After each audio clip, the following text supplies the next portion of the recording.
Hello, and welcome to Your Vote Counts, a public, informational, nonpartisan service program designed to get the public acquainted with the candidates vying for the 2024 primary election local races, including Salem Mayor, Salem City Council, Marion County Commissioner, and Polk County Commissioner. These interviews come to you through the producers at Capital Community Media. Collaboration on questions and moderators from the Association of University Women and the League of Women Voters of Marion and Polk counties. All candidates for these races were invited, and all but one chose to participate. Candidates did not receive the questions ahead of time, and those questions were prepared by the League of Women Voters. Candidates were asked to prepare a 2-minute opening statement addressing their background and qualifications for the office, and a 2-minute closing. My name is Toma Cadu, and I'm with the League of Women Voters of Marion and Polk counties. And I would like to introduce Paul Tigan, who's running for Salem City Council, Ward 1. Welcome, candidate Tigan, and we welcome you to begin your opening statement. Thanks, Tomika. It's great to be here. Thank you for inviting me and inviting all the candidates to address voters and have the opportunity. It's great. I come to the Salem City Council race a little bit late in the process. The seat opened up because the city councilor who currently holds the seat, Virginia Stapleton, decided not to run. And after a number of years of service to the city, decided that the time was right to enter the race. When I moved to Salem in 2015 with my family, within the first month of being here, I started attending the Grant Neighborhood Association meetings in our neighborhood.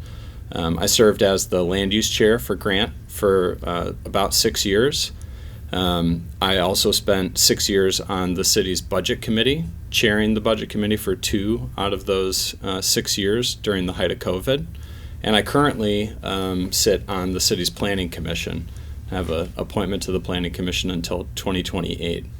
So I have been very dedicated to the city and spending the time that I have as a professional to also volunteer for the city and really do what we can and do what I can to help keep Salem growing and moving forward. I think about my campaign as the sustainability of Salem, both from a financial standpoint, the budget, and from an environmental standpoint. I think about Salem as a thriving community, that it's growing and serving as much of the community as it possibly can.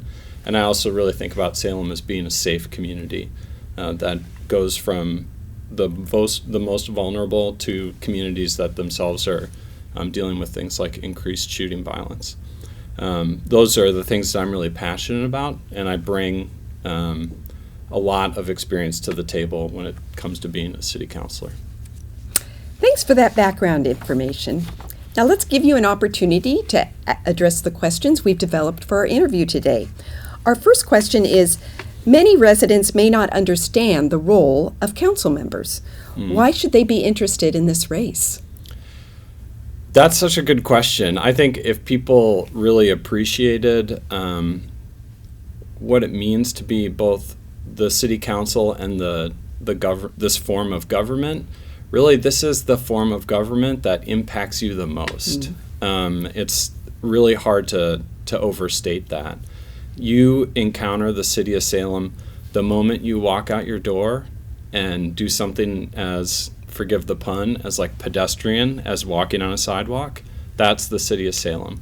When you turn on your tap water, that's the city of Salem. When you flush your toilet, that's the city of Salem. When you need help and call 911, that's the city of Salem. People have in their minds a conception that the federal government, I worked for the federal government for 13 years, I no longer do, but people have this idea that the federal government has this big role in their lives. But really, the city has more to do with your day-to-day existence. And so the city councilors are really trusted with directing the government of the city to serve its residents as best as they possibly can. And city councilors play a unique role connecting their constituents, the people who vote for them, and city staff that are the professionals that run the city government. And so I've always had a real appreciation for city governments. My dad was he worked for a utility for the city that we grew up in, and it's really hard, like I said, to overstate the importance of this level of government in your day-to-day life. Thank you for that. Yeah. How would you work on communication and outreach to local groups and institutions in order to improve collaboration concerning shared issues and problems? I think one of the things that I feel really fortunate having spent the time I did on the budget committee, because you learn so much about the city and so much about the city government and all the different things the city does. And even I was just having a conversation with my wife the other day, talking about something that is kind of inside baseball, if you will, about the transit the occupancy tax, a tax that we collect on hotel guests, and that money goes to keep up Riverfront Park. She was like, I didn't know that. Why didn't I? People don't know what the city does on an inside basis, on sort of that inside basis. And I was like, well, you should sign up for the city's Friday emails. And she's like, there's Friday emails? So there's just a lot of work. When you ask about communications, my current line of work is as a communication professional, and connecting organizations like governments to the residents that they serve is so critical. And I really think that the city does a tremendous job producing material, and I think also they could there's always room for growth when it comes to getting that information into people's hands.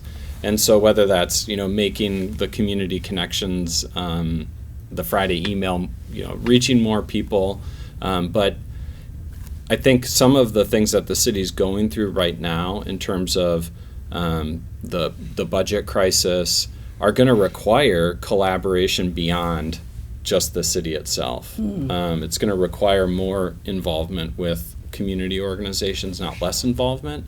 And so improving that communication is really important. Let's move on to an issue of great concern. The city councils acknowledge homelessness as a critical issue in the community. What are some of the new proposals addressing the needs of the unsheltered? When I think about your question, what are some of the new proposals? I think, in my experience, I look at what we've done in the last 3 or 4 years. A lot of those programs, they're not funded in perpetuity. So when we look at the micro-shelter communities that offer a place of transition for people experiencing homelessness, or the Navigation Center, they're not funded forever, but they need to be maintained at the very least, if not grown. I moved to this city in 2015. I certainly remember, and I live downtown. I know what downtown looked like in 2018, and I certainly remember what it looked like at the height of COVID. And that was both a moral quandary for the city, and it was also just maintaining service and people feeling connected to downtown. All of that was kind of out for everyone to see. The solutions that the city council has put into place in the last 3 or 4 years have really done a lot to address the moral issue of helping people who are most vulnerable, and then also making downtown a thriving place again. And so we face a situation in the city where at the end of our next budget year, we'll have a $10 million shortfall for those homelessness services. And we need to make sure that we work as a community to fill that shortfall, because we don't want to close homeless services that have been put in place. So the way that we can do that, I believe, is working more closely with the state. The governor's short session housing bill included $65 million for existing homeless programs, and making sure that Salem gets its fair share of that $65 million is really important. So making sure that we work with city staff and the council to really push that. But I think more solutions and more funding will be coming from the state in order to maintain those services. The thing is that 10 years ago, no one really saw the city as a homelessness solutions provider. We just happened to become the government of last resort. The state wasn't dealing with it, the county wasn't dealing with it, and it left the city with no choice but to either respond to the needs of the community, everyone was saying, please help, or to continue to ignore the problem and leave people in a very vulnerable position. I think the city did the right thing by spending the money they did to establish these programs, and it's going to be up to us to continue them. Moving on to a different topic, how have city building codes been altered, especially concerning the permitting process, and what exactly is middle housing?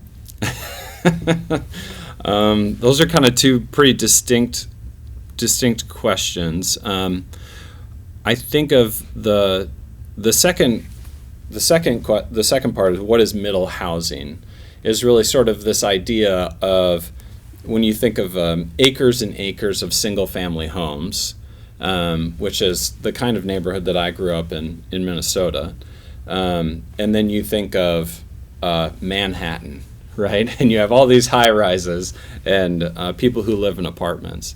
And in order to create a more dense and livable community, we have an urban growth boundary that constrains how big the city can grow out wide. The changes that were made in Salem's comprehensive plan, and this might get to your first question, called Our Salem, was passed a couple years ago. And that comprehensive plan rezones a lot of the city in order to allow for that middle housing. And part of it was responding to the state. The state of Oregon said you have to do it. And the city took a proactive approach and incorporated it into Our Salem.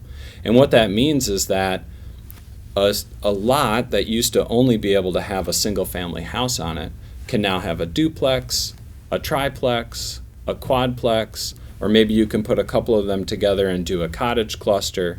The idea is that you still maintain a residential feel for a neighborhood, but you put more housing into the same acreage.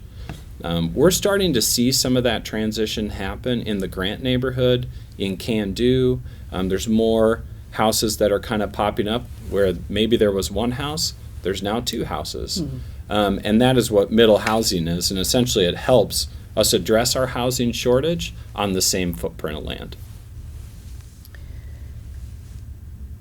What are your top priorities and strategies outlined in the Salem's recently adopted Climate Action Plan that will increase climate change resiliency for the communities of Salem? I think of the Climate Action Plan as, first off, it is a very wide-ranging document, and I think for the most part it is a really great statement of where we could be many years from now. If you try to do it all at once, it's going to seem impossible and unrealistic. But some of the things that I see as immediate steps that can be taken in terms of the Climate Action Plan is just like we finished the Our Salem, the comprehensive plan. There's things that come after the comprehensive plan now that it's been done, and a big one is the transportation plan. And so one of the things that the Climate Action Plan said is that the number one source of emissions in our city is from transportation. 54% of emissions that occur in the city of Salem are from transportation sources. And so the goal of the Climate Action Plan is to reduce the number of trips taken in the city in order to reduce those emissions. Now, it's going to kind of dovetail with national policy that'll also reduce emissions through the increase in the use of electric vehicles, hybrid vehicles. But Salem's transportation plan, which will be, done in the next 2 or 3 years, will also change the way that the roads are used. It's going to encourage people to take more bike trips. It's going to encourage people to take more pedestrian activity. It's going to increase transit. And especially in Ward 1, where it's connecting these close inner neighborhoods with the downtown. I'm really excited to see how that actually changes the look and feel of our close neighborhoods to be more connected. And to me, that's going to be a big part of our resiliency and is reducing the emissions from transportation. Thank you for that. Mm-hmm. When you research issues important to the city, how do you prepare and what resources do you use? I'm going to make fun of myself. It probably sounds like I know what I'm talking about. The only thing the way I learn is by talking to other people and listening. To me, this city is just full of incredible minds who have great ideas about where the city can go. And talking to people and listening to their concerns and listening to their ideas is the thing that gives me ideas for where we could go. And so I think about in terms of, if I've got a question, and this has been sort of the privilege of being on the budget committee as well. If I have a question about the police, I talk to Chief Womack and I ask him a question about it. He has the expertise to know. If there's a community that feels impacted by something, rather than having them have me tell them what they're impacted by, I really believe in going out and talking to them. And so that's also, one of the ways that we really worked as a neighborhood association too, is really having an open forum for people to bring their concerns about the neighborhood. It's not just spouting things out, but actually listening to other people, to me, feels very important. Thank you, Candidate Tigan. Sure. I now invite you to share your 2-minute closing remarks about your goals for office, if elected, and any other remarks you'd like to share. Well, thank you very much. When I think about the potential to serve the city in this way for the next 4 years, we didn't spend too much time talking about the budget, but having spent so much time on the budget committee and having a real deep understanding of what's at stake if we can't balance the budget in our city, it's just such a priority for me that we maintain a sense of sustainability in our city, that we find both help from the state in a way that's sustainable to meet Salem's needs, and then listen to the revenue task force that the current council has put in place about ways that we can improve the city's revenue situation. Every conversation that we have about what the city needs, whether it's public safety, whether it's time at the library, whether it's park maintenance, whether it's response time for the fire department, all of those things have a clear association with our budget. And so we're not going to get very far on any issue in the next 4 years without addressing the budget. So that's a real high priority for me. But I think the other part is just, I really feel like Salem is at an amazing point. There's so much great going on in the city. Just driving around downtown to get here today, driving past the Holman Hotel, driving past the Rivenwood apartments, we're at a place of transformation of our downtown that somewhere like Portland is way behind. They are a 30% vacancy rate and their downtown is hurting. Our downtown is thriving. And so for me, I really want to make sure that we keep the conditions in place that allow that thriving to continue, and then at the same time make sure that the city itself as a government can continue to operate in a sustainable way well into the future. Thank you, Paul Tigan, for our interview today and for sharing your thoughts. Thank you. Thanks to Capital Community Media for their extensive technology and producer skills used to create this program. And thank you to the League of Women Voters of Marion and Polk Counties for the design and preparation of the program. And thanks to you, the public, for watching in order to become a more informed voter.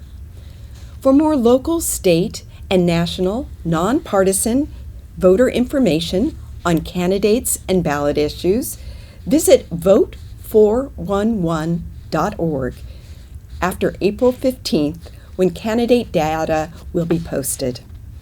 You have until April 30th to register to vote or to make any changes in your registration. Ballots will be mailed on May 1st and will be accepted if postmarked before or on May 21st. Elections matter. Remember to vote because your vote counts.